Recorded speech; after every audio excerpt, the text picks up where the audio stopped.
अस्सलाम वालेकुम गाइस, आज के इस लेक्चर में हम देखेंगे क्वेश्चन नंबर 109। क्वेश्चन नंबर 108 भी इसी मेथड से सॉल्व करना था, 109 भी सेम मेथड है। चलिए इसका सॉल्यूशन हम देख लेते हैं। Determine which of the following subspaces of R4 are identical. हमारे पास जो ये सब स्पेस गिवन है U1, U2, U3, क्या ये रो इक्विवेलेंट है या नहीं, ये हमने देखना था। आइडेंटिकल मतलब सेम है या नहीं, ठीक है। तो हमने यहाँ पे सबसे पहले क्या कह दिया, U1 जो है इन इसके जो वेक्टर्स हैं इनको हमने एक मैट्रिक्स में लिख लिया, U1 मैट्रिक्स लिख लिया मैंने। अब हमने क्या करना है, इसको कैनोनिकल फॉर्म में कन्वर्ट करना है। तो कैनोनिकल फॉर्म में हमारे पास दो रूल होती हैं। फर्स्ट वन, हमारे पास हर पिवट एंट्री हमारे पास 1 होनी चाहिए, और सेकंड वन, हमारे पास हर पिवट एंट्री जो भी पिवट एंट्री है उस कॉलम में पिवट एंट्री के अलावा बाकी सारी जो एलिमेंट्स हैं वो 0 होने चाहिए। तो यहाँ पे हम देखते हैं ये हमारे पास फर्स्ट रो है, फर्स्ट रो का ये एलिमेंट 1 ही है, तो 1 को तो हम चेंज नहीं करना पड़ेगा, तो इन दोनों को हमें 0 बनाना पड़ेगा। हम यहाँ पे ऑपरेशन अप्लाई करेंगे, R2 और R3 में चेंजिंग करेंगे, R2 - 2R1, R3 - 3R1। तो यहाँ पे हमारे पास जो R2 वो चेंज होके आ जाएगी 0 0 -1 -3, एंड R3 जो हमारे पास चेंज होके आएगी वो 0 0 -1 एंड -3। अब हमने क्या करना है, ये रो हमारे पास पिवट एंट्री हमारे पास -1 है, हमने क्या बनाना है, 1 बनाना है, तो इसको माइनस, इस रो को माइनस से मल्टीप्लाई करना पड़ेगा, ठीक है। और उसके बाद हमें क्या करना पड़ेगा, ये पूरी रो इस कॉलम में इस 1 के अलावा बाकी सारी एलिमेंट जो हैं वो 0 होने चाहिए। सबसे पहले मैंने क्या किया है, इसको माइनस से मल्टीप्लाई किया है, ठीक है। उसके बाद मैंने क्या किया है, R3 में से माइनस कर दिए R2 को, तो ये हमारे पास 0 आ जाएगा, ये 1 आ जाएगा और ये ऊपर 1 ही रहेगा। तो इसको मैंने अगेन जब चेंज किया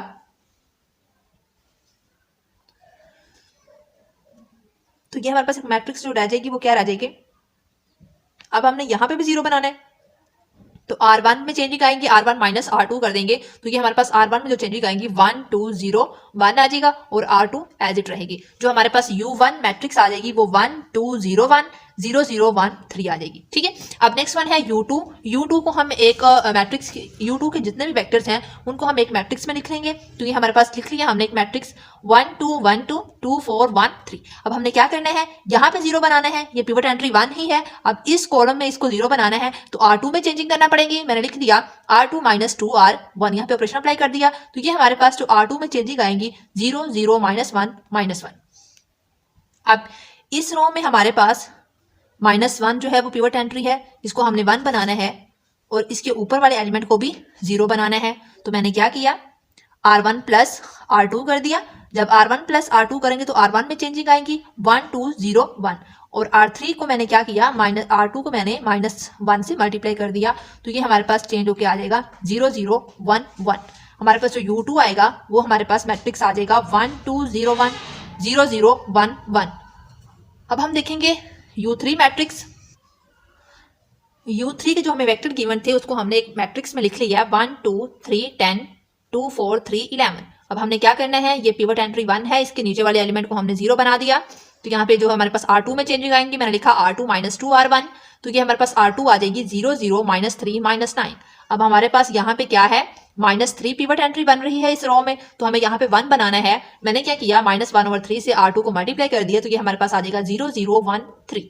अब हमने क्या करना है, 1 से जो ऊपर वाला एलिमेंट है इसको भी 0 बनाना है। तो उसके लिए हम क्या करेंगे, R2 को हम लिखेंगे R1 - 3 R2, ठीक है। ये हमारे पास 1 में से -0 करेंगे तो 1 आ जाएगा, 2 में से -0 करेंगे तो 2 आ जाएगा, 3 में से -3 करेंगे तो 0 आ जाएगा, 10 में से -9 करेंगे तो 1 आ जाएगा, ठीक है। जो हमारे पास ये फॉर्म आ जाएगी। अब देखिए हमारे पास जो U1 मैट्रिक्स आई थी 1 2 0 1 0 0 1 3, ठीक है।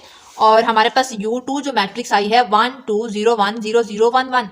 U2 U1 से डिफरेंट है, और U3 और U1 सेम है, तो हमने लिख दिया U1 U2 are row equivalent to 1 2 0 1 0 0 1 3 but not U2।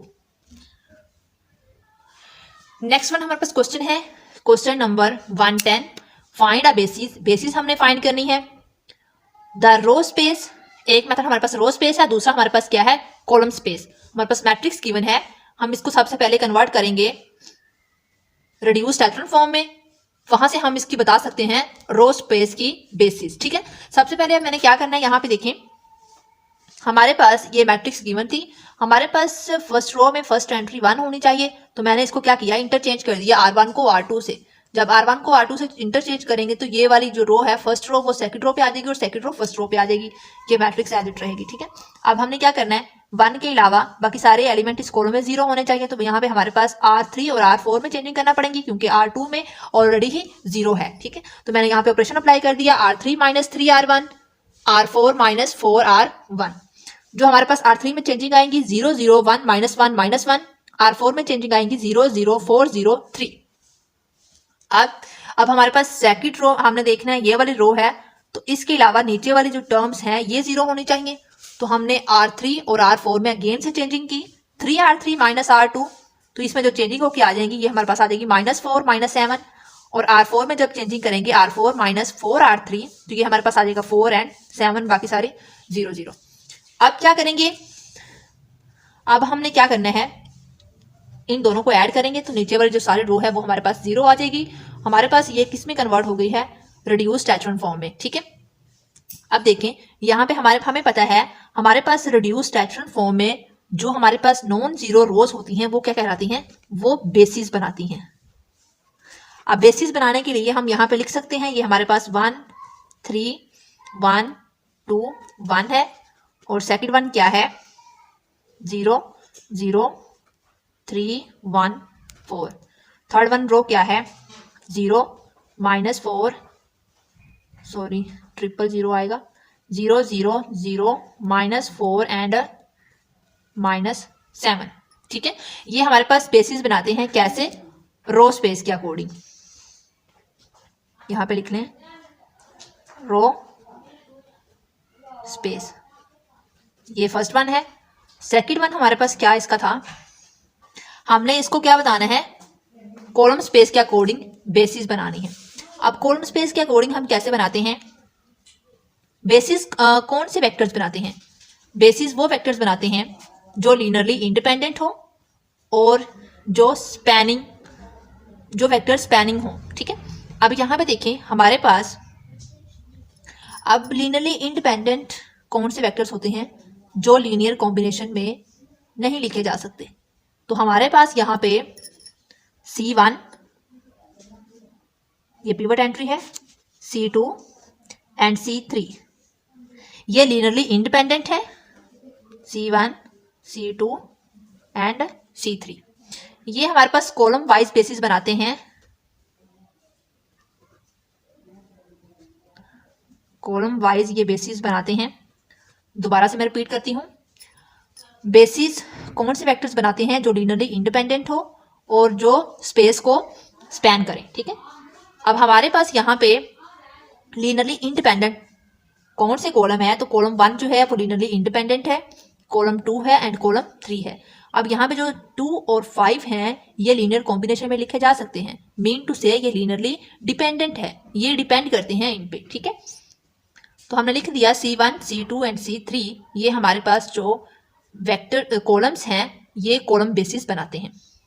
Question number 1010 का बी पार्ट है, हमारे पास मैट्रिक्स गिवन है, हमने इसको क्या करना है, फर्स्ट वन हमने इसको बताना है, बेसिस बतानी है। ठीक है, तो बेसिस बताने के लिए हमने इस मैट्रिक्स को रिड्यूस्ड एचेलॉन फॉर्म में कन्वर्ट करना पड़ेगा। मैंने इस मैट्रिक्स को रिड्यूस्ड एचेलॉन फॉर्म में कन्वर्ट किया है। रिड्यूस्ड एचेलॉन फॉर्म में कन्वर्ट करने से क्या मुराद है, फर्स्ट एंट्री जो हमारे पास फर्स्ट रो है इसके बाकी सारे कॉलम की बाकी सारी एंट्रीज को हमें 0 करना पड़ेगा। मैंने इनको 0 किया है। R2 माइनस R1 यानी कि R2 में चेंजिंग आएंगी, क्या चेंजिंग आएंगी 0 0 1 1 2। अब हमें यहाँ पे 0 बनाना है तो R3 में चेंजिंग करना पड़ेगी। मैंने क्या चेंजिंग की है, R3 माइनस 3R1, तो यहाँ पे क्या आ जाएगा 0 0 2 2 4। नेक्स्ट वन क्या है R4 माइनस 2R1, R4 में चेंजिंग आएंगी तो ये हमारे पास क्या आ जाएगा 0 0 -1 -1 -2। अब हमने क्या करना है, हमारे पास ये वाली रो है सेकंड रो की नीचे वाले टर्म्स को एंट्रीज को हमें 0 बनाना पड़ेगा। तो यहाँ पे R2 और R3 में चेंजिंग आएंगी, तो हमने यहाँ पे R3 और R4 में चेंजिंग आएंगी। अब हम इन पे ऑपरेशन अप्लाई करेंगे। मैंने क्या ऑपरेशन अप्लाई किया, R3 + 2R4, तो यहाँ पे R3 में चेंजिंग आई है 0 0 0, मतलब कि ये हमारे पास R3 और R4 दोनों हमारे पास 0 हो गई हैं। अब हमारे पास बेसिस रिड्यूस्ड एचेलॉन फॉर्म में जो बेसिस बनाती हैं वो नॉन जीरो रोज होती हैं। हमने यहाँ पे लिख दिया बेसिस रो स्पेस M = 1 2 1 0 1 0 0 1 1 2। अब हमने ये देखना था कॉलम वाइज ये बेसिस कैसे बनाती हैं। इसको अगर हम कॉलम वाइज चेक करेंगे तो हमें कॉलम वाइज कैसे चेक करना है, कॉलम वाइज ऐसे चेक करना है किस तरह ये बेसिस बनाएंगे। ठीक है, ये हमारे पास क्या है, C1 है, ये C2 है, ये C3 है, ये C4 है, ये C5 है। हमारे पास C1 जो है ये लीनियरली इंडिपेंडेंट है, C3 भी इंडिपेंडेंट है,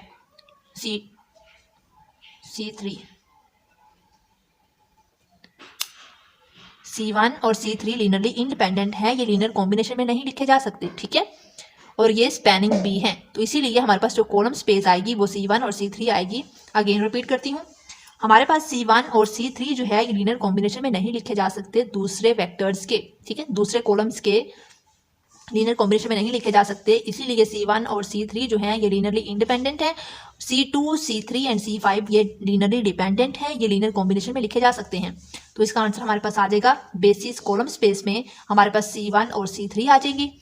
ओके गाइस, अगर आप लोगों को वीडियो पसंद है तो वीडियो को लाइक कर दें, अपने फ्रेंड के साथ भी शेयर करें और चैनल को सब्सक्राइब कर दें, साथ में लगे बेल आइकन को भी प्रेस कर दें ताकि हर नई आने वाली वीडियो की अपडेट्स आप लोगों को मिलती रहें। मिलती हैं नेक्स्ट वीडियो में, तब तक के लिए अल्लाह हाफिज़।